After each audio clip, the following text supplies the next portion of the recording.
Welcome to another episode of Truly Rotten Potatoes, Australia's toughest, hardest podcast. Oh, wait, I'm not ready. Hold on, Morgan. I'm with you. It's me, Declan. I'm with Morgan, and we got another person in the studio today. It's Kyneisha Murray. What? Kyneisha, I would describe you as a filmmaker / musician, but how would you describe you? Just a little guy. Just a little dude Just out a little there. dude. Floating in the wind. Now, we've invited you on the show today to make you watch one of the 0% rated films on the website Rotten Tomatoes. This week, we watched Hard Kill. And I asked what I thought was a pretty pertinent question of you at the beginning of the movie, which is that have you ever seen a movie before? Have you ever experienced watching a movie? I don't know how to phrase it, Declan. Maybe you have a... Yeah, basically, is this the first time you've ever watched a film or what we call a potato before? Thank you, yeah. I guess it's the first time I've watched something that I knew was on that list. Right. Like I've watched dodgy movies, like The Room. I don't think The Room is actually that low on the list, is No, it? The Room doesn't even Like- make the list. Sorry, I'm asking even more basic a question. Outside of 0%. Outside of 0%ers. Have you... Like, for example, a very famous movie is The Godfather. You know, like, have you heard of movies? Have you heard of movies? Have I heard of a movie? Yeah, actually, I have heard of them before. Okay. I just like to start from scratch with anybody that we come onto the podcast with, because you don't want to, start talking, because Declan and I and Mitch and Hayden have We've seen movies. Yeah, but we don't like to sort of assume that other people... whereas you've obviously been on podcasts before, like that's a given. Oh no! Oh, you I've haven't never been on a podcast. Now that's before. interesting. That's very strange to me. Very strange. Yeah, I've never met someone who's never been on a podcast. That is weird. Okay. That's odd. Yeah. Yeah. Okay. So you've seen movies, but you haven't been on a podcast. Yeah. Okay. Can we pause for that plane sound? So, Kyneisha, this is your first time on a podcast. How prepared are you? What notes do you have? Have you studied podcast? Have you Google imaged what is podcast? I'm gonna be real. I'm actually petrified. The thought of I've got voice a good one for being that. recorded. You know that song? forever. This is what I was gardening the other day. Well, don't worry, No, because hold on. anytime you talk, we've got good ones. we'll Sweet. just interrupt. Yeah, let me Sounds show good. you how to podcast. When someone says something, you do a bit of word association in your brain and you take it back. So I was doing a bit of gardening yesterday and I was cleaning up some things and I thought of this one. At first I was afraid, I was petrified, wood. Yeah. That's it.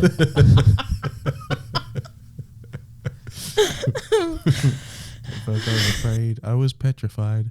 Wood, that is. Yeah. And then you stopped gardening. Yeah, then I went home and I was You like, I felt- better write that I down. feel accomplished now. What are you what are you petrified about? Oh, I don't know. Just the thought of this. Is it the structure and the formality of how well prepared we look and sound? Well, is that what's putting you off? You've been doing this for years. I mean, this is like a prestigious podcast for me to come on and be a part of. It's a big one for me to start off with. Yeah, we were featured in the Canberra Times once. Oh, were we? Yeah, back in Wow. 2020. Did they quote the podcast episode? Did they No, they just- highlight? I review it? assume they just Googled Canberra podcast and we were very new at that time and so they put us in. I doubt they listened. hold for No one would listen to a podcast. It Yeah. doesn't make any sense. no, you don't do that. But here's the thing, Kyneisha. It's just a nice casual conversation between friends and or acquaintances about bad movies we watch that have 0% ratings. Nobody's judging anything that anybody says apart from the three of us judging each other. And if we do, we always sort of pause and we say, You pointed out. Judgment Yeah. Zone. We Yeah, have a segment called the Judgment Zone. Yeah. Yeah. It's Yeah, a reoccurring. very new segment, but it's like if someone says something dumb or even incorrect or even just something that you like mildly disagree with, stop Yeah, it yeah, right yeah. there and Yeah. say, what the fuck did you just say, you idiot? What the fuck? I like was to be that? like, what the hell, man? Did you just say petrified wood? That's Yeah, not yeah. the lyric. It's just Yeah, petrified. sometimes with guests as well, Declan and I will just go off into the corner and sort of like whisper to each other and like look over our shoulders and snicker loudly at the person as well. While the mic's still going. So yeah, we'll Yeah. just say like, oh, we got to excuse ourselves. And you'll hear us in the background kind of be like, what the fuck? What did you just say? What did you Dude, thank you so much for inviting this person. This is Yeah. so funny. Yeah. But I'm glad you've Sweet. taken advantage of the open fart competition as well. Oh my since you've been sitting down. Yeah. Appreciate that. And we didn't Another even- we didn't very even- new part of the show that we mention haven't that even one. announced. Yeah. I guess some things are just in the air. There's another one me and Morgan have been doing a little bit, which is sometimes we do bits on the show. We just and one spontaneous. One of them is the band the B-52s and the song Love Shack. Yeah. Could you imagine a slight remix of that called the B Area 51s? Where it's like, if you see a faded sign by the side of the road that says 15 miles to my military base. Aliens. Yeah, there's aliens. The Area B-51s. Yeah. The B Area 51s. I don't know how what the best. It doesn't quite work, but that makes it even funnier to me. Yeah. Because a military base is a little old place that you'll find aliens. When you're feeling paranoid about the government and you think they've got conspiracies about the aliens. Yeah. And he does kind of like, his voice and his whole demeanor is like, I would believe. You can see him having a podcast. He'd be a little bit potty. Yeah. Be a little bit kooky. Do you think he talks the way he sings? He would have to. It would be insulting not to. It would be insulting if you met the guy and she's like, "Oh hi, I'm Mr. B-52. Yeah, I'm B-52. My name's B-52.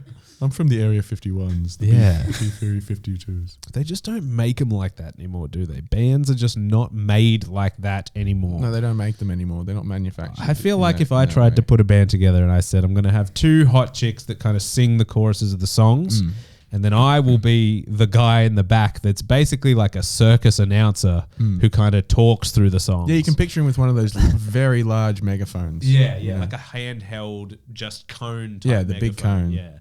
And step right up. Yeah. So they're harmonizing and making melodies, and he's just kind of ranting away. That's the perfect band. Yeah, they don't do that anymore. They don't do that anymore. They don't make them like that. I don't want to blame Justin Bieber or Harry Styles, but they didn't help. I'm always looking for a a scapegoat. Yeah. Anyway, Hard Kill 2020. This was an action film. This was one of those ones that you probably haven't heard of, but it's a bit of a thriller. It's directed by a guy called Matt Eskandari, and it stars two people you'll be very familiar with.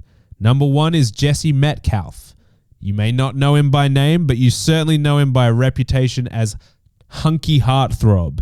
Now, I've seen him in Passions. I've seen him in Desperate Housewives mowing the lawn, and I'm assuming Kyneisha has seen him in John Tucker Must Die. Yes, I have. But now you've seen him in Hard Kill. And Morgan just said he's gone from heartthrob to... Well, he's rustic now. Right, rustic. He's got a beard. He's obviously still muscly. Yeah, he's rugged. Yeah, rugged. He's still got the eyelashes of a baby, is how I would put it, you know. Actually, you've got very nice eyelashes as well. You've got... not feminine is not He's the talking word. to me as well for anyone watching at home. Yeah, but you're not a rugged, I would maybe 50-year-old man. That hurts. You reckon he's 50? Huh? Who, Miguel from Passions? I'm going to Maybe. guess. Yeah, I'm going I to don't guess think he's 37 or something. 37? Maybe. I don't know. He's aged well either way. I think when he was Passions was a long time ago. yeah, That was maybe like 20 years maybe ago. because when I was like 12 and I was watching Passions, I thought every adult was 30. You know, Yeah, he was probably like I 19. thought on all that show or adults something, in the world were 30. Do you ever have that experience when you were a kid? Like you look at an adult and it's like, they're 30. Yeah. That's the age that an adult is. I remember turning 30 recently, or a couple of years ago now, but thinking, I remember when my uncle was 30 and he was older than me as a child. That's like the age of an uncle. You would find he's still older than you now. But now I also find that I am an uncle, which is even the stranger part. Yeah. The stranger things. Those are the stranger things in life. When I was about 20, a couple of years ago, I was at one of those, I think it was the Multicultural Festival in Garima Place. You know, lots of people walking around. Food stalls, you're just surrounded by people. And it's just one of those, like, I was slightly stoned and so, like, a little bit introspective and just looking at people and thinking about things. And I just realized, like, it dawned on me, like, and I turned to Putri and I just said, like, this is as tall as I'm ever going to be. Like just looking at other people and being like, looking at other men that are taller than me and being like, I'll get there one day. Yeah. And then looking at the shorter men and be like, I remember being that tall. Looking at people around my size, like, yeah, don't worry, we're gonna. No, wait, no, that's tapped it. out. Yeah, that's it. Yeah. I'm not getting any taller. You've hit your limit. In fact, you're going to get smaller shorter. if you live old enough. I'm Yeah. getting shorter now. Oh man, we all get shorter. Yeah. Kyneisha, as a short person, what do you think about that? I think that I hit my peak of height at in year 7.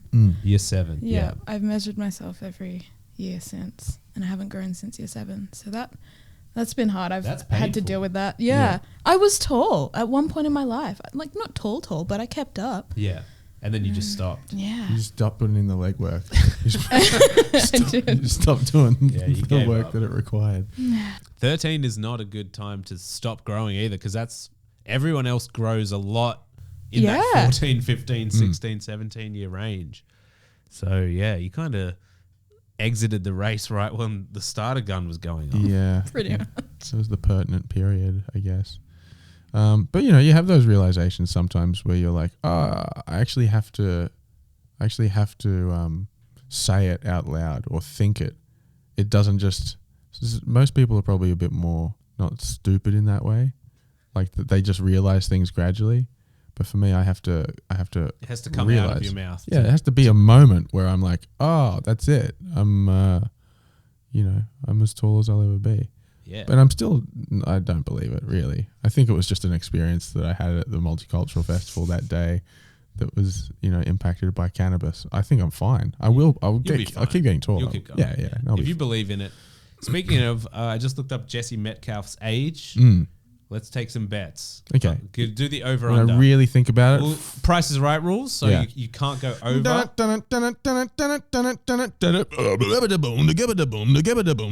the Price is Right. Really? Yeah. Come on down. I'll find it. Sick. You keep going. I'll All find right. it. We'll it is start really with, sick. We'll start with really Kyneisha. Yeah. So you're going to guess his age currently, and if you go over, you lose, but it's whoever gets the closest. Okay. In terms of myself. Now think about the movie we watched was 2020. It came out, so add 3 years to what he looked like in Hard Kill. I want to say.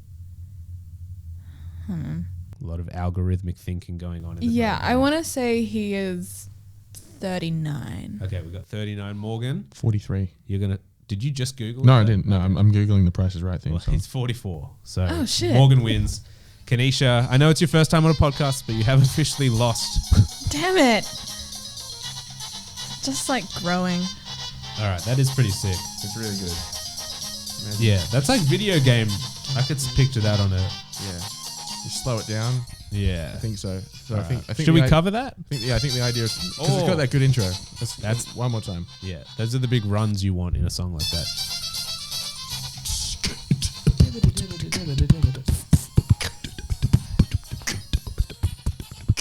Write a rap about Larry Emder. The Price is Right. This beat is tight.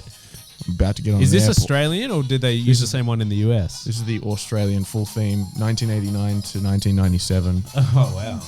Does that mean they made a remix? Well, at the some top point? comment is this was also used for the Thai version from 2004 and the Filipino version from 2002. Somebody out there is adding information. Yeah, that's somebody's playing at necessary. home, as they would say on The Price is Right, for those playing at home. Nice. People say that all the time at my work, for those playing at home, in all sorts of different contexts. And how does your face react to hearing a phrase like Usually that? it's always on Microsoft Teams, so I can I can pull whatever face I want. Like it'll be over a chat, not over a video. So they'll say that, I'll smash the computer, I'll ask for a new one, and then I'll just be like, you can't just say that about everything. Because they'll just say it about it. For those playing at home, that means this. Yeah. Which just means if you have been paying attention, I guess, is what they mean. If you've been paying attention to what we said previously, this new bit of information adds to that for those playing at home. But isn't that just playing? Why do you have to be at home to play that? Isn't that just existing and paying attention to stuff? I don't know. I quit. I quit because of it. I'm looking for a new job. All right, so let's talk about Hard Kill a little bit, Kyneisha. We open with a kind of grainy, stuttery shootout that may not or may end with a flash. It's a flashback style. It's kind of through the opening credit titles, and there's like 100 different production companies and stuff involved. And then our main guy he's obviously like a military militia type. I don't know what you call that, special forces or something. He's not wearing army camo, but he's doing stuff. He's in the shootout. And then I think that ends with him being shot, but it's not super clear. but we can assume that that's what happened. Then we go to the kind of main title. So it was a great shot from man gets shot in kind of military procedure, and then the title card hard kill comes out, which is honestly, having watched the film now, not a relevant title. One of those vague action titles. Just like the most vague action title. And then it cuts to a woman who's in an alley at night, and she's selling something to, obviously a bad guy who's got armed kind of guards with him. And he says something about how it's small but big and how this is how we change the world. But you see what she hands to him, and it basically looks kind of like a hard drive or something. We don't know what it is, but we know it's called Project 275. 725. 725. Jesus, they said it so many times. You've already lost. Well, it's just that you can't believe there would be that many projects. Yeah. I wanted to believe 275 because, that shows that they put work into the first.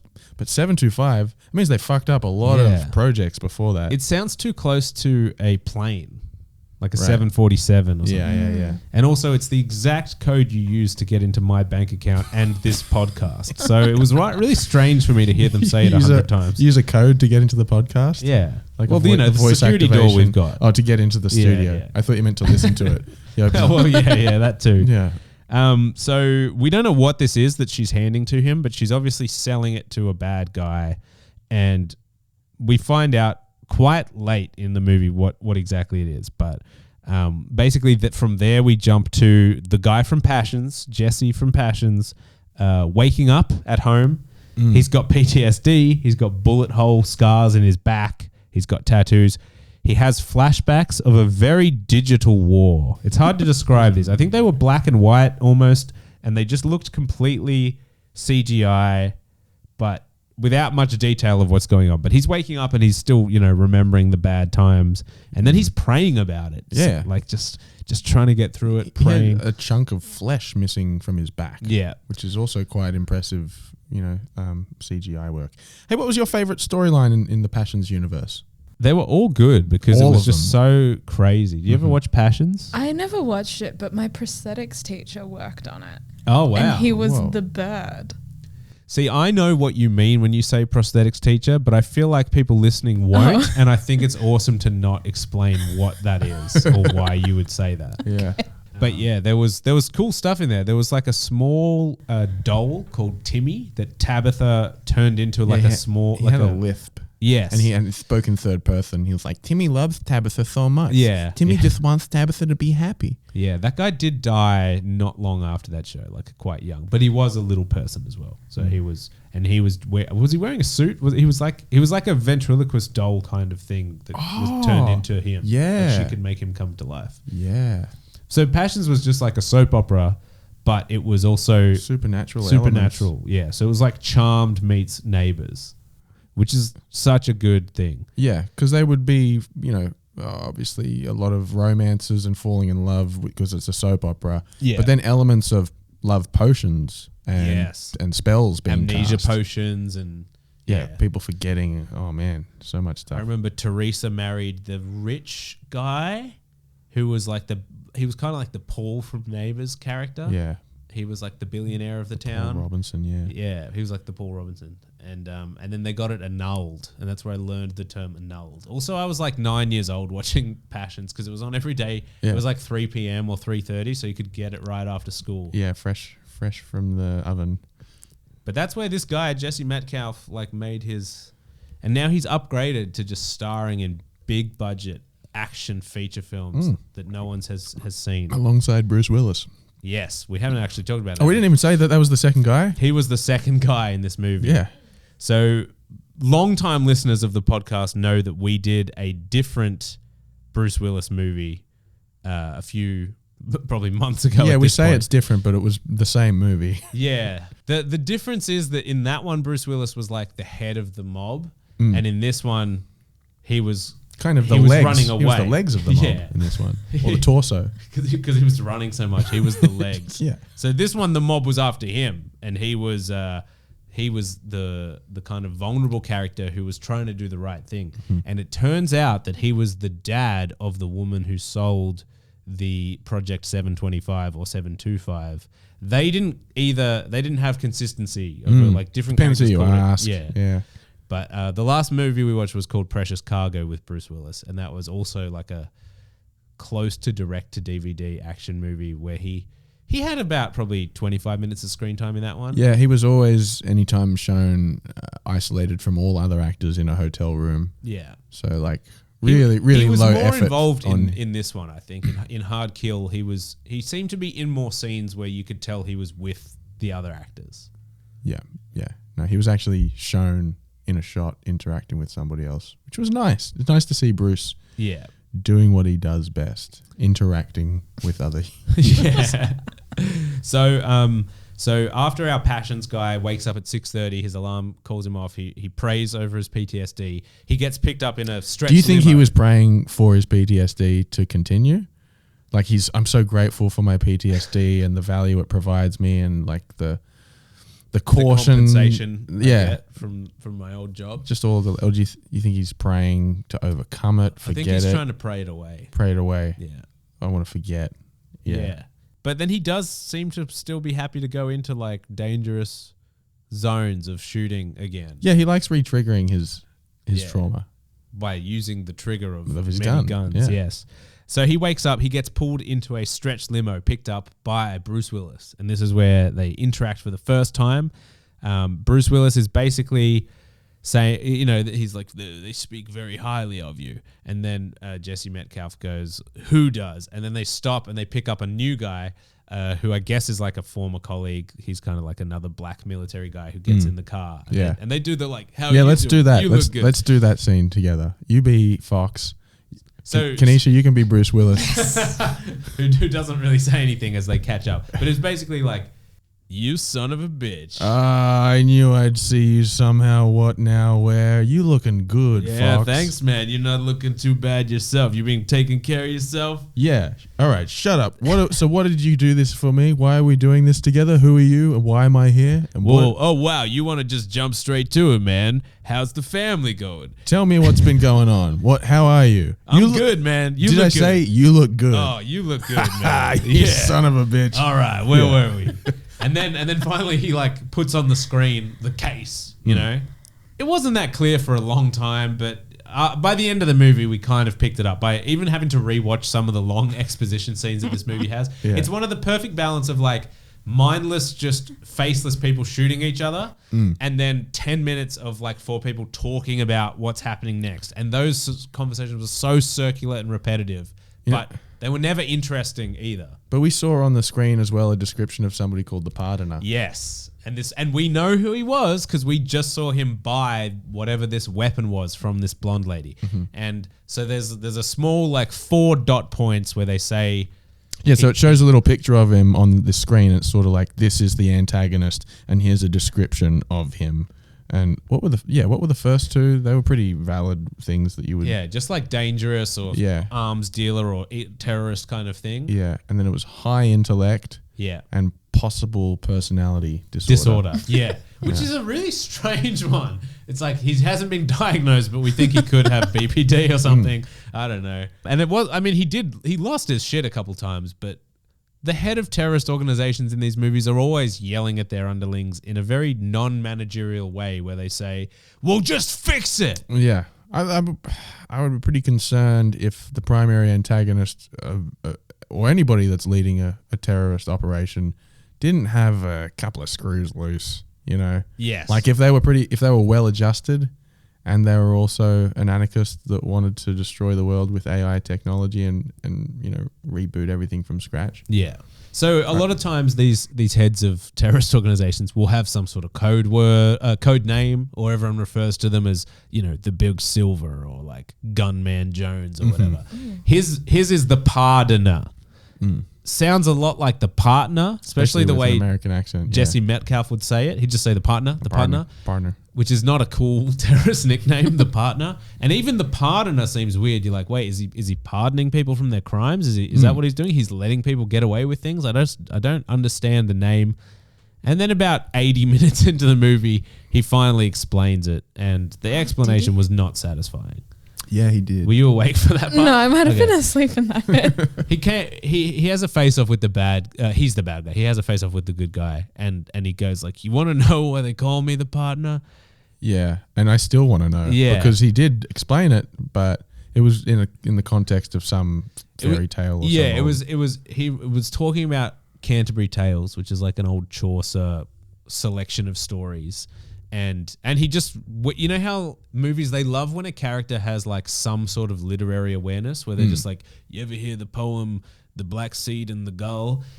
In that, and then they explain this whole thing, and then at the end of it, it's like, and that's why they call me the partner. And the story was, he was like, it was dumb. Yeah, I remember the Equalizer that's probably why I was asleep. was an example of that. Like Denzel Washington is sitting in a bar reading The Old Man and the Sea, and there's this little girl sitting near him, and she's like, "What are you reading there?" And he's also just on like the first page. Yeah, they've just opened it, and he explains the whole part, like what the book is about, and then she connects the metaphor to his life. Yeah. But then she's like, "Oh, that sounds like a pretty good book. Then what happens?" And he's like, "I don't know. I haven't finished it." And it's like, dude, you're on the first page of this book.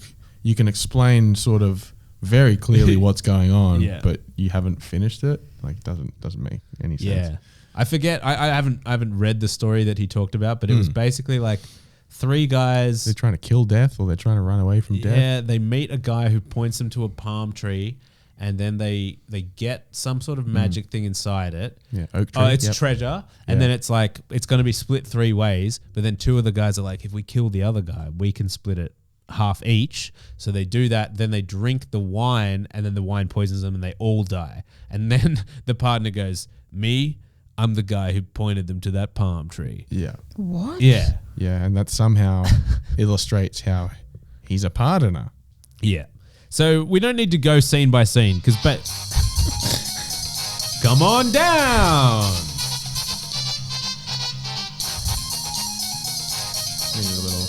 Just need to cool off for a second. All right. Sorry, just needed a little bathroom break for yourself. Just need to amp myself up for this next part. So we can basically set up that when they're in the limo, they get told by Bruce Willis and the kind of black guy who's recommended him that he's the friend. I forget his name. Was it Fox? Yeah, Fox. Fox. Yeah. Okay. So Fox is like, "Yeah, I recommended you. It's got to be you, man." I think his name's Miller, maybe? Miller? That I do not know. Yeah. Anyway, the whole plot of the movie is you got to look after Bruce Willis. The partner is going to try and get him, and you guys are basically security detail. Okay. Why would I do that?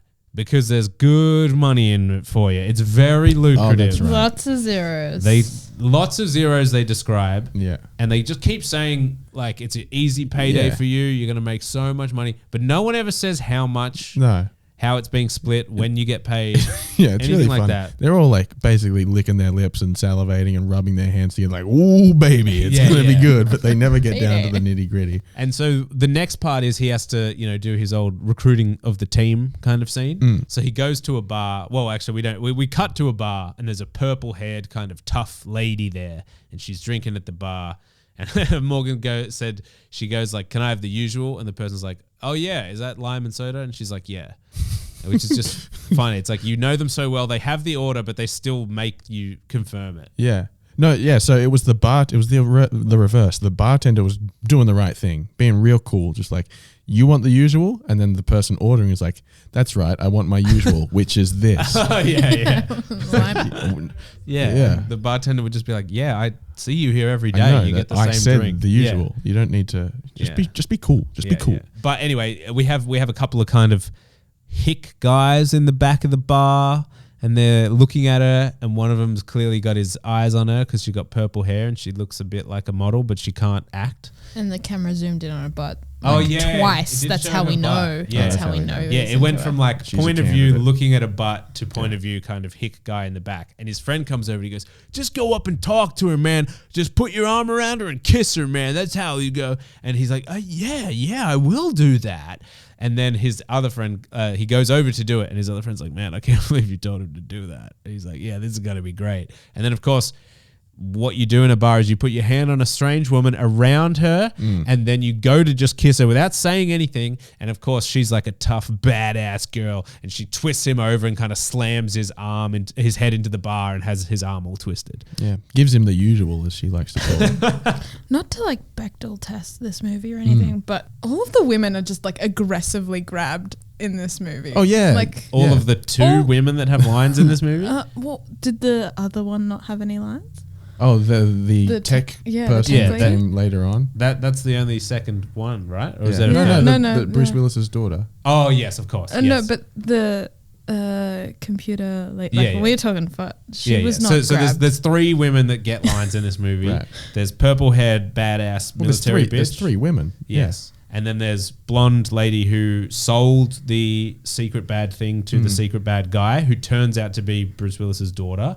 And then there's basically an Asian tech person whose like job is to put a password into a computer at some point. She set up the cameras at some point, which we don't know. But she shows up out of nowhere an hour in. And she says something like I keep saying, you've got to do this. And it's like, I've never seen you before, lady. What do you mean you keep saying? Yeah. But no, you're right. Bruce Willis's daughter is constantly manhandled, in the way that the antagonist grabs her in the back of the neck, like a dog. You know, that's like a really demeaning way of assaulting someone. Considering, so the first part where we see her, where she's selling the thing, it's almost it's like, hey, you got me this secret thing, thanks so much. And she's like, here you go, I'm giving it to you. But then for the rest of the movie, they use her as a pawn. They've got guns to her head. They're threatening her, and they're just using her to get to Bruce Willis, who has a secret code that has to be used with Project 725 to make it work. Yeah. So it's like we've got the machine that does all what we want it to do, and we're going to use it as a weapon instead of a good thing. But to activate it, we need a code, and only Bruce Willis has the code, and he doesn't want to give it to us unless we threaten to kill his daughter in front of him. That's basically the whole movie. And then of course these guys have been hired to protect Bruce Willis, but there's only 4 of them, and there's lots of armed military guys working for the bad guy. Yeah, we learned that pretty quickly. So they go to a warehouse, and this may be 15 minutes in. Oh, they after purple-haired girl just beats up this fat dude that's at the bar, Jesse Metcalfe comes in. He's like, he just says one of those things like, hey, it looks like you still got it or whatever. And then they have a meeting in the back, and there's 2 other guys we haven't met before that are all there. And they're basically just like, all right, so they were the hit guys that were... Oh, were they the ones who set him up? Yeah. Oh, okay, so they knew her. Okay, that makes sense. So yeah, then basically Jesse Metcalfe has a meeting with 3 of his old friends, and he's like, I got a job for us. And normally in these, the classic is that you go to a cabin in the woods and one of you guys has a long beard. He's like, I don't do that anymore. And you're like, one last time, come out of retirement for me. This was just 3 guys in a bar, and they're like, okay, what's the deal? We're going to be babysitting this Bruce Willis character. It's going to be easy as, and it's super lucrative. All right, how much are we talking? We're talking lots of zeros. We're talking lots of easy money. And again, there's never your split is this. Yeah. It's a 24-hour job. You'll get $10,000 or anything. You assume it's millions. Yeah. You assume it's millions. I was thinking it's hundreds. Yeah. Hundreds, mate. A lot of zeros can go a lot of different ways. Yeah. You get a couple zeros. I get a couple zeros. Yeah. Together, it's still a couple of zeros. Yeah. And then they go to a warehouse, and that's like, all right, we're going to start here. And our mercenary guys are like, I wouldn't want to stay here long because this place can be smashed from every angle. There's just open windows and everything. And where do we spend the rest of the movie? Yeah. In the goddamn warehouse. Yeah. The whole movie is some people trying to protect a couple people in a warehouse. And they kill a lot of people that try and get in there, and it goes for a good 95 minutes. Yeah, it's just that. Yeah. Yeah. There's no real twists or anything. Come on down. It's Hard Kill from 2020. Now, what did it get on Rotten Beep website that rates movies? But it is really just that. And a lot of conversations about you didn't tell me that this was going to be... I had to lie. I had to lie to get you to trust me. How can I trust you now? But how do I know you're not... How do I know? And how many zeros? Look, it's a lot of zeros. Yeah. Just a lot of really melodramatic arguing where they get in each other's faces and they're like, I told you to tell me everything, and now I find that you've been hiding from me. I had to do it to protect you, man. Well, now I'm not protected. Now I'm sitting here and people have got guns. Well, that's what you're here to do. Yeah. And then it'd just be like, okay, let's go. Yeah. Yeah. Every time they could convince each other just by raising their voice a little bit. Okay, yeah, fine. I'm on your side now. Yeah, it was like wrestling. It's like watching a wrestling match or something. A lot of talk. A lot of build up. A lot of talk and build. Yeah, without the wrestling though.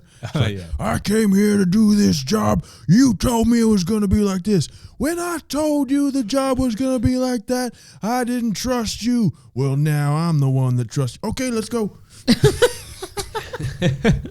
Yeah, that's pretty much all right, I like it. Let's not wrestle. Let's be friends.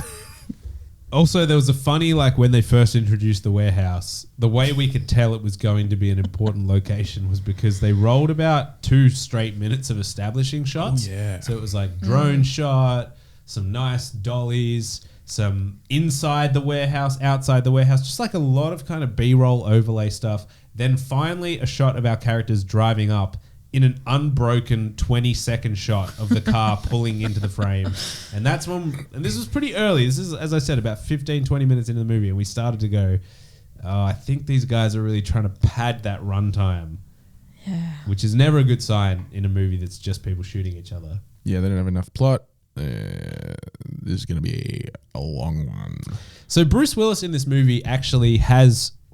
he says to Jesse Metcalfe when he's pissed off about like, you brought us here and this is, we're sitting ducks and stuff. Bruce Willis is like, look, they've got my daughter. I don't know if he says you've got daughters or you've got family, but he's just like, he convinces him that he should stay and help defend him because of family. And Bruce Willis like tears up and he's showing some emotional vulnerability, which I just didn't think he was capable of in the 2020s. Yeah, I just didn't think that it was appropriate either, given that nothing had really happened yet in the movie. And so can you describe the 2 motivations, right? We've got a blonde lady who wants... Oh, we should say what they're trying to release into the world, right? Do you know? They describe it as an AI that's quantum. Oh, it is quantum. Yeah, and someone says it's quantum AI. And the blonde lady is like, yeah, this could solve all the problems in the world. This could make things better, improve efficiencies. Very broad. They never really get specific, but it seems like just generally this would be a great thing if everyone could run this AI and, I don't know, make the government better and solve homelessness and stuff. Yeah, but the kind of dopey guy who's part of their troupe, and you assume he is, even though they don't do this, but everybody has to have a sort of trait or they have to fit into the group dynamic. And I think that he's the hippie guy because he has a beard and he has like a... Is this Dash? Yeah, and he has a beanie and he just has this sort of like vibe about him that he's kind of chill, he's kind of cool. But he says in response to this is the AI Qualcomm thing, he's like, yeah, I know what that is. I read TechCrunch magazine. Is what he says, TechCrunch. So even him, the dumb cunt in the movie, he knows what it is. Yeah. So we must all know. And we wouldn't admit to each other as audiences that we don't understand the TechCrunch article that he read. And they really don't want to get into the detail of what exactly it is. It's a computer program simulate, because we see them open it towards the end, but how it would solve the world, I don't know. But basically you've got 2 ideals. Blonde lady who designed it and her dad, Bruce Willis, who is on the board of the company. And they wanted to test it in the field. She says this about 5 times. I just wanted to test it in the field because I think it could be really good and save a lot of people. But the company that she works for wanted to sell it to the military, which is classic weaponizing it. And then the partner, our big bad guy, he wants to get his hands on it for his own reasons, which is basically to destroy the world. He wants to equalize it. He wants to start again. He thinks the powers that be have too much power. Yeah. He wants to Bane. He wants to Joker. He wants to 99%. He does a little speech at one point where he actually is facing off with the blonde lady, and he says like, pharma companies enhance drugs to make them more addictive.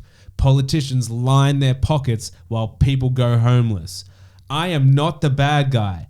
I am a saint compared to the people that are causing all the pain and misery every second of every minute of every day. And you're just like, what are you trying to do exactly? Like, are you just... He says like greed is like the worst corrupt influence in humans and stuff, which I understand all those at a broad level, but I just don't understand.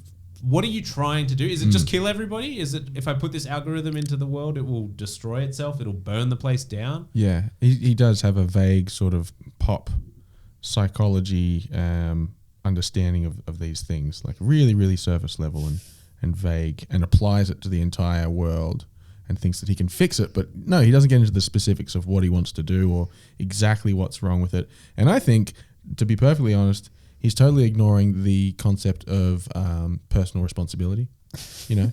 Because yes, these drugs are addictive. Yes, we've got all these issues in the world, but on an individual basis, you can take a look at that stuff and make your own decisions. He doesn't. What I'm saying is, I don't need this guy to coddle me through this. Yeah, I can deal with Big Pharma. Okay, I'm all right with Big Pharma. Don't worry about me and Big Pharma, mate. I'll be okay. Yeah, and there's a thing where the bad guy is kind of like pontificating about his world view, his philosophy, where you can tell that they're hoping the audience is a bit like, yeah, that kind of does make sense. Yeah, I'm a little conflicted now. Yeah, I'm on this guy's side, maybe. It's like the old Thanos was right kind of thing. Like, maybe we should just kill 50% of the universe's population. Maybe that would be better. But something to really discuss, after you watch that movie. And there's points where this character is trying to tell Jesse Metcalfe's character, like, stop protecting these guys. Just let me win and do the right thing, and you can be on the right side. You're just a pawn. They're always using you. You're a victim of all this.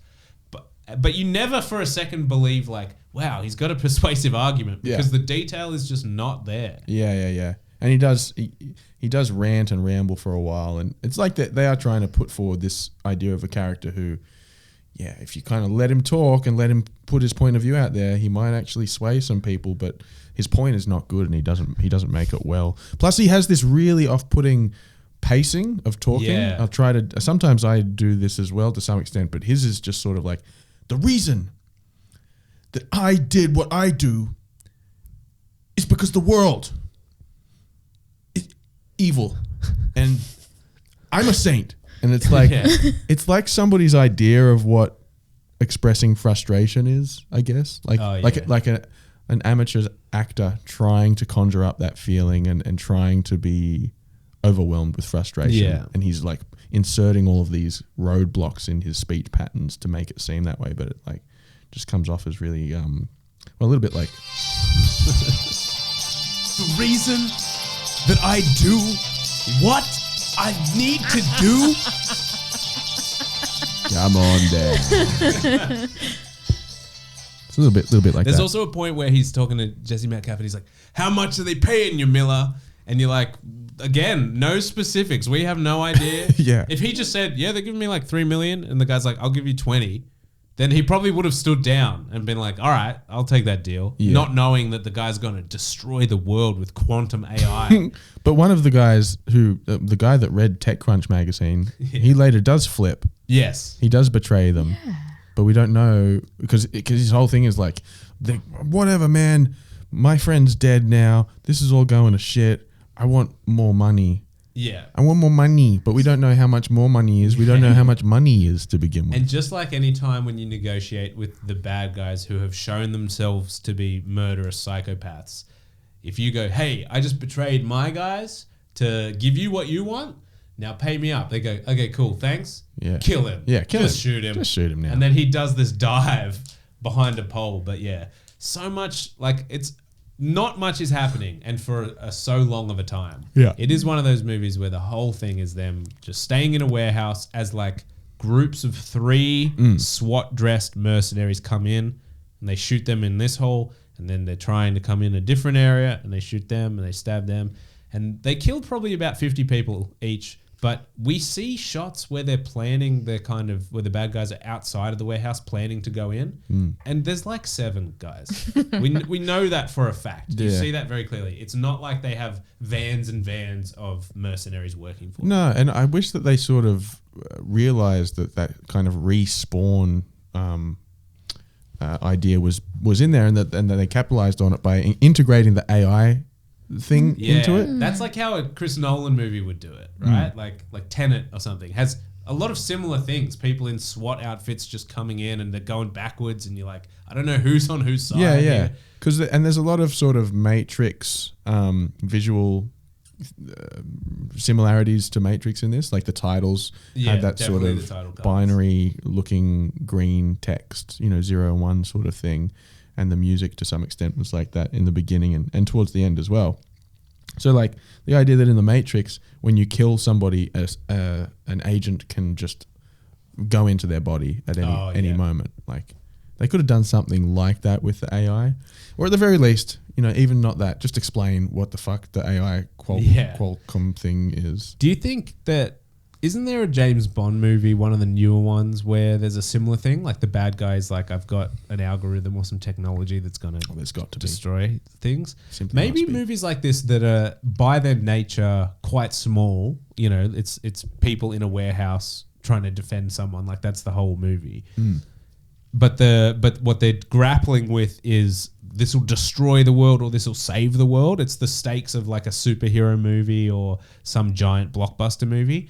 That if it was just very simple and it was like Bruce Willis has wronged this gang and those gangsters are coming to shoot you and you just have to defend him for like 24 hours or something, which I've seen other movies where this has happened that Bruce Willis is in. One of them's called 16 Blocks with Mos Def. And I like that movie. And it's like the stakes are just what they are. It's very clear. And it's just like you have to get this guy 16 blocks without being killed and then he can go to safety or something. And I think maybe when you try and make the movie too big at its heart, that you're like, but this isn't that movie. This isn't a world-saving movie. This is just like, there's like 5 people in this movie and it's in one location. Yeah. It's jarring. It doesn't really fit. And the tech side of things is just another layer to sort of make an audience member think that there's a sort of intelligent thing happening. But you can tell that the lack of detail in everyone's motivations and how this machine works really doesn't help you sell it. It just you don't buy it at any point. No. Well, I mean, we have high intellect, so we and possible personality disorders. Personality disorders. All right, Kyneisha, what would you say was your favorite scene of Hard Kill, or just a moment that stood out? Well, I think one thing you haven't mentioned in your brief overview, that has not become very brief, is how bad the quality of the graphics are. We've got some shots have been slowed down when they haven't been shot in high enough frame rate, so they're just jittery and jumpy. And I feel like that's my favorite part. Like by the end of it, because the story was just whatever, was in those action sequences, finding those shots that they've slowed down. Yeah, to buy themselves like an extra second of breathing time for this moment. You've reminded me as well of the time that the sniper guy was shooting them in the big open courtyard area. Yeah. We never quite understood what was happening there with the bricks and the yeah. And just another inconsistent or like a detail that I feel like they didn't really pay attention to with the props or whatever you would call the fake ammo. They'd be firing and missing these people and hitting these brick walls. And as the bullets would hit the brick walls, it was as if they were paintballs because it was like splattering red on them. Splattering red. Maybe they tried. But only for like 50% of them. Yeah, maybe they did some days where they were like, let's shoot paintballs and hope that it has like enough of a bounce back that it looks like a thing, and we can then add, like a muzzle flash spark over the top of that. Oh, yeah. But yeah, that was strange. We were like... Yeah, crucially, nobody was injured in that scene at all. Yeah. And it wasn't just that you would see these red bullets explode, that looking at the bricks after that, there were still red patches on the bricks. Yeah. Like they didn't wipe them off. It wasn't... The error was so severe that it wasn't just momentary. It was throughout the remaining shots of that sequence. And the options were either they were shooting red paintballs at these bricks or... They were shooting the bricks, and the bricks, like a human, were exploding with a bit of blood. Yeah. Well, also, whose side was that guy on? I couldn't tell who he was shooting at because... I thought he was helping them at some points, but then there was definitely a point where someone jumped up and like beat him up and took his outfit. Yeah, later in the movie, the good guy did. I thought he was a baddie, but... I don't know. There were so many times... Why didn't he shoot them to begin with then? Because we had a little scene. We had a little like talky talk. Yeah, and we also had when they were being introduced, like when they were going into the warehouse for the first time, first person perspective of the sniper view. Yeah, and they could have killed. That's why I thought they had to be defending them at that point. Because why wouldn't they have just shot them all? I thought it was like we've got some people on the outskirts helping us too, but they never. Yeah, it was strange. No allies. So yeah, I mean. the purple-haired, what her brother is one of the people in their gang, lady. Yeah. And he dies. Yeah, he doesn't really say anything. Does not take it well. She loses it.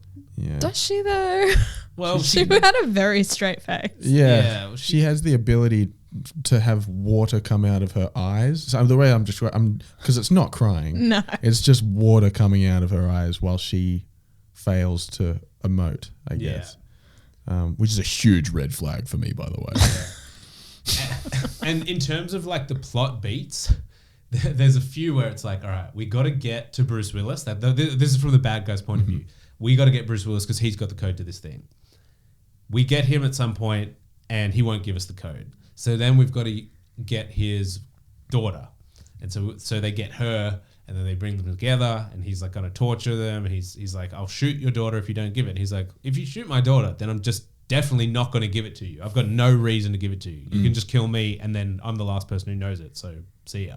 He's like, okay, I'll just punch your daughter in the face then. And then he goes, oh, okay, I'll give you the code because she's bleeding, right? And so then they get the code.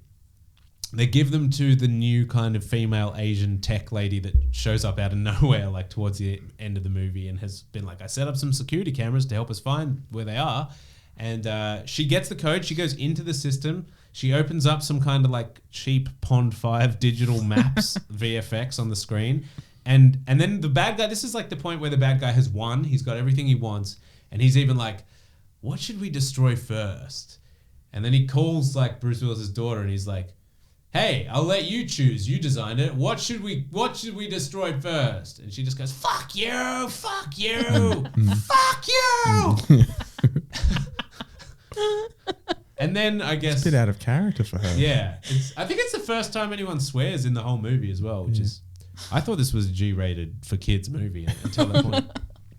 But yeah, it's just a lot of like, and then finally the good guys, help the our Bruce Willis run away and blah, blah, blah. And long story short, a couple of them die. One of them betrays them. He still ends up getting nothing for the betrayal. This is the thing, the passing of like, we have the girl because the bad guys have the girl at the start. Then she gets away. Then we get her back. Then we trade her for this. It's just like it just goes on over and over. But very little can happen with 5 people in a warehouse. My favorite part was when they were in the clock tower of the warehouse. Every warehouse has a clock tower, and Bruce had found himself up there, and that's where his daughter was hiding. And they reconnected, and they talk about why the mother isn't around anymore, and all the past things. That he's a workaholic. And then he starts hearing footsteps, I guess, and the baddies are coming up to the clock tower. He's like, you got to go now. They're going to see you. Go down there. And she goes down these stairs and hides in what looks like a little hidey hole. And then the baddies come through. And Bruce Willis is clearly, he's like gripped. He's gripping on to the banisters of this stairwell. He's halfway up the stairs. Yeah, he's looking down there. Someone who's down the like his face is still... the sort of face that suggests I've just been interacting with a person and you could probably still hear my words echoing off the walls. And then he turns around, he's like, oh, who, me? What? Yeah. And then they're just like none the wiser. They're like, you here alone. I've got you Tell now. Us where she is. Yeah, and you can still hear her echoing like, see you, Dad? Like just down the road. Oh, it's dark down here. Yeah. That was my favorite part. Just believing that. Because Bruce Willis really sold it. I could believe him. And after all this bad stuff happens, there is a point where Jesse Metcalfe, as the kind of rugged special forces type guy, he goes like, I've had enough. I'm just going to go out there and kill everyone. And he goes hand to hand. He just starts beating people up with his hands, stabbing people in the throats, just going like punching people. And then, of course, we get, once the bad guy has finally got the program open, Jesse Metcalfe comes in and he's like, all right, let's just end this one-on-one. So they go into a separate room to have just a classic fist fight. 2 kind of buff guys just punching each other in the guts and stuff. And while this is happening, the Asian tech lady who has just, done her job and opened up this algorithm to destroy the world, she starts having second thoughts.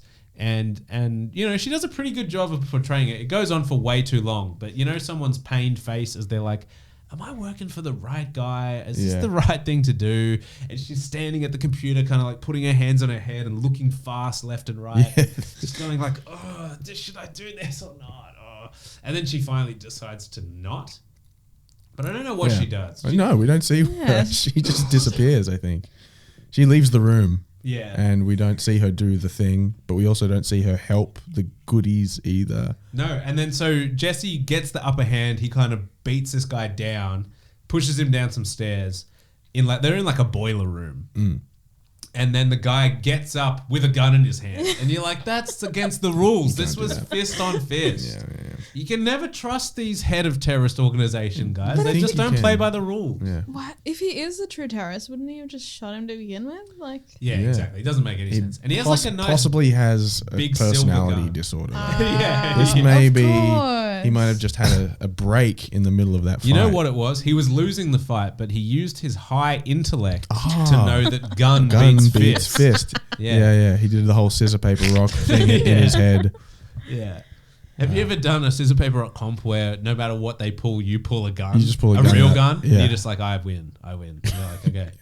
Give me all your scissor paper and rock. And then there's always one guy who's like, actually, paper beats gun. If I jam this down the barrel, and then you have to shoot him. Yeah, you have to shoot him because he's shown his high intellect. Anyway, they beat the bad guy, and I forget how. I forget whether they kill him or what they happens. just shoot him a few times. He doesn't even have any final lines. Right. Yeah. Bruce Willis comes in and shoots him 3 times from behind through the shoulder. Yeah. It's not like a good headshot. It's just like 3 times. And then he said, we're waiting for him to say cool lines, like remember? 20 seconds or something. He's kind of glaring. It's like the moment where he killed the bad guy. He saved the good guy. And what does he say? I can't remember. He just says something like, got your back, soldier. That's what it was. Got your back, shoulder. That would have been better. Sorry. Did I say soldier? I meant 3 in the shoulder. Yeah. Does that mean he's still alive? Yeah, let's go. And then they do go back to the computer, which is like left open. And then Bruce Willis is like, daughter, should we do it? Should we put both of our fail-safe codes in and destroy the whole AI algorithm computer screen thing? And she's like, I don't want to, Daddy. All the research that we've done together. We could help people. Yeah. Yeah. And she goes, Dad, you're embarrassing me in front of the computer. Embarrassing me in front of the USB stick with all the research on it. Yeah. But then they both do it. So like the big finale is just 2 people putting in a code into a computer. Yeah. And like how when you shoot a nuclear warhead, 2 people have to turn a key at the same time. Yeah. This one is just 2 people have to put a password in one by one. And every time he's logged into the computer, which he's done probably 3 or 4 times throughout the thing, it says, welcome, Mr. Chalmers, because his name is Chalmers. And everybody keeps calling him either Chalmers or Chalmers, which is like Craig or Craig. Yeah. It just gets right in my brain and I can't. Like choose one. Yeah. And then it says, thank you and goodbye, Dr. Chalmers. Yes. And I jumped up out of my seat. I said, wait, what? Bruce Willis was he was a doctor the whole doctor? He was accredited? Yeah. They never said that. Yeah, but Kyneisha had the semblance to remind me that there are actually 2 Chalmers in this film. Yeah. The daughter, and the daddy. And that she's a doctor. But then I was like, was that meant to be like a reveal? Was that meant to be I don't think so. I think it was probably just like different companies did that VFX shot. But he'd been called Chalmers so consistently through the movie. Yeah, and she was what never was called her Chalmers. name? Yeah. Did she even get a name? Junior. She definitely didn't pass the Bechdel test. They never had a scene of 2 females talking about something together. That never happened. Yeah, they were in the same room together. The purple head chick and yeah, but they don't have a discussion about something that's not a man. And I don't think they actually talk at all. They would monologue. So the blonde one would be in a room sometimes and be like, "This is what's happening," but they don't have a conversation. Yeah. So if you're a Bechdel enthusiast, you are gonna hate this one. Yeah. And if you're a lover of good quality Hollywood films, you might find yourself a little bored. You get a kick out of it, though. You get something out of it. I actually give a lot of credit to the kind of the location they were in. I think I think it's shot nicely as well. They were using those Alexa cameras, judging by the credits. But yeah, I thought it looked nice, and it had like the production value and art direction. Every room they went in looked pretty cool, and like I think they just had access to a real abandoned warehouse / manufacturing plant, and they were like, what can we make here? Oh, we'll do a shoot 'em out movie. And it's like, well, what are they protecting? I don't know, save the world or the world ends. Okay, it's some magic, it's AI, And then, there's a bad guy who's like a terrorist guy who wants to destroy the world, and there's a good guy who wants to save I liked the warehouse. I was happy to be in the warehouse. Just, I like a change of scenery as well. Yeah. I want to get out. I want to get out, get some sun. Precious Cargo had some motorboat races and stuff. This one had none of that. Yeah. A lot of bullets get shot in this movie. Well, that's kind of the thing with action movies. You need to change location and have a car chase and do this and that because it's not going to be a stimulating narrative or anything. So you need to find these other sort of very basic kind of superficial ways to keep me engaged. And they failed. They really failed. Yeah. Well, we can basically wrap it up here. We've done a full hour on Hard Kill. Jeez. 1 full hour on Hard Kill. What's next? We don't have many movies left, man. We've jumped around a little bit. I know we've still got to do Gotti. Oh, sick. So we could save that for No offense, but John a good Travolta. guest. Yeah, I just kind of sat here and listened to you guys, I'll be honest.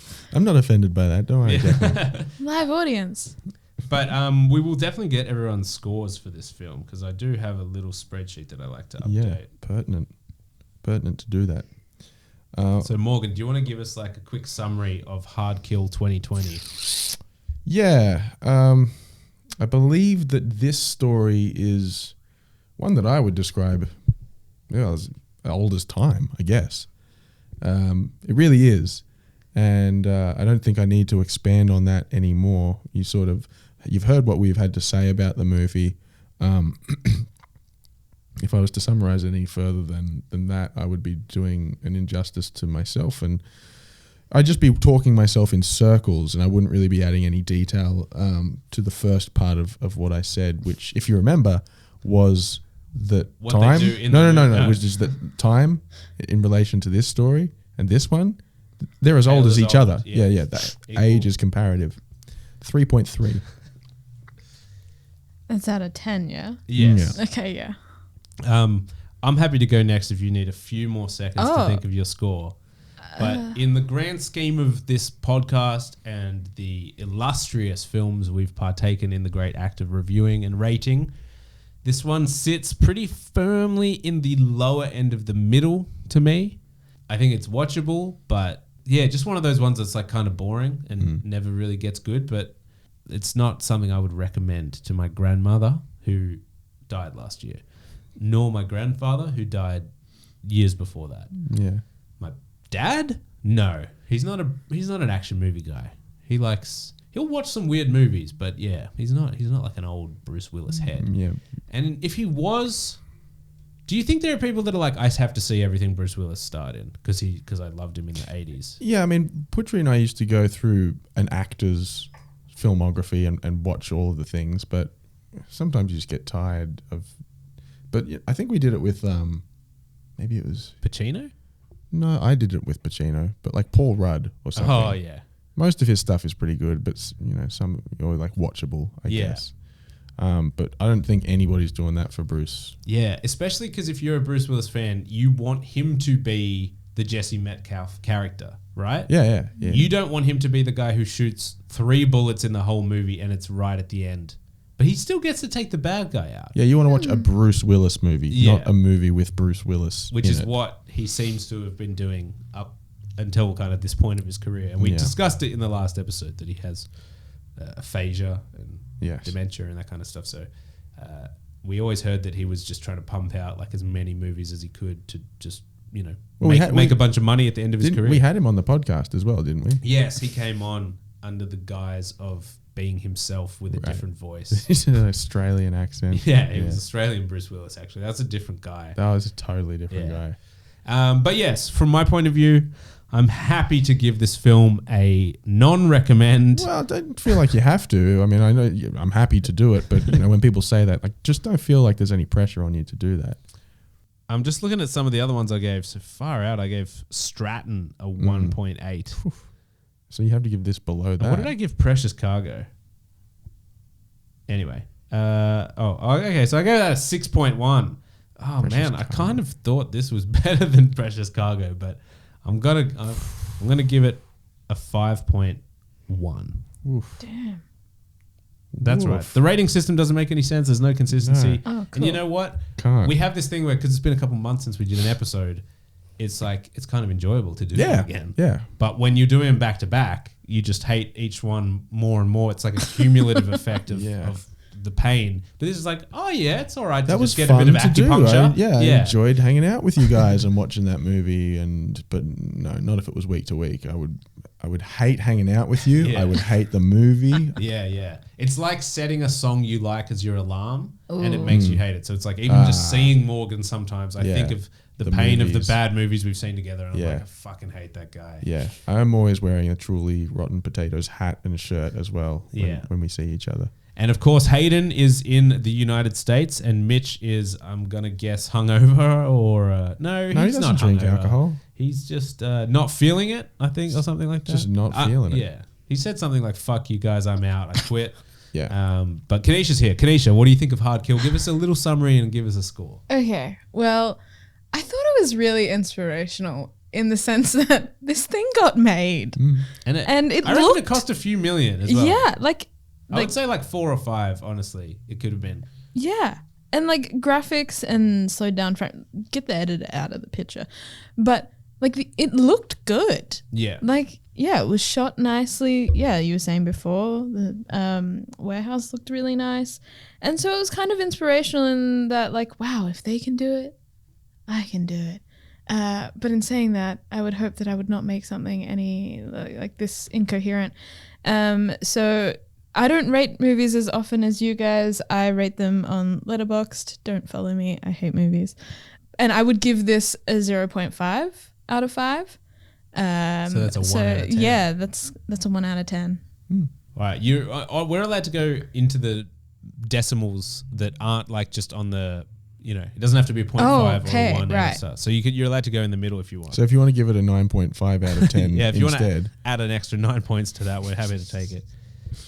But no, are you saying it's a 1 out of 10? 1 out of 10. Yeah, I like in that. Oh, okay. Actually, maybe it's like a 1.8. Like 1 is in like it's a film, it got made and funded, and 8 because like it looked okay. Yeah.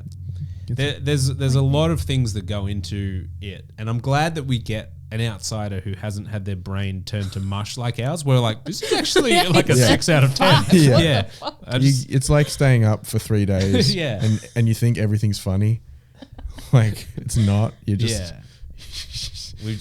We have a personality disorder, but I'm glad to get like an outsider perspective, because maybe that shows how warped our minds have become.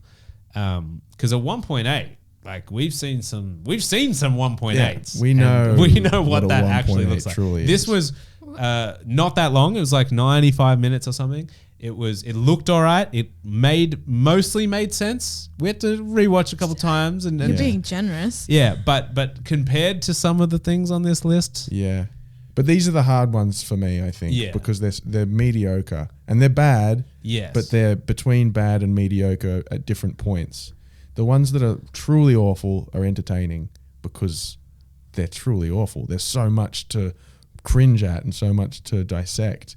These ones are just like, it's such a slog. Such a slog. And you're talking about it's congratulations for having it made, which I agree with, because I know how hard it is to make something. And we saw who funded it. It was like the Ohio Film Commission and all this stuff. But there's also the aspect that this wouldn't have got made if they didn't have the Bruce Willis on the poster, right? Like you can't sell this anywhere if it's just nobodies. Yeah. Even with Jesse Metcalfe, I don't know how popular he is in the audience who watch like Lifetime and Hallmark movies and stuff. But he's clearly like, I don't want to do rom-coms. I want to do I'm grizzled guy with gun, blowing people's heads off, which is a fun twist because he's probably bored of being the hunk. Yeah. But yeah, I think that a movie like this doesn't get made without a Bruce Willis on the poster.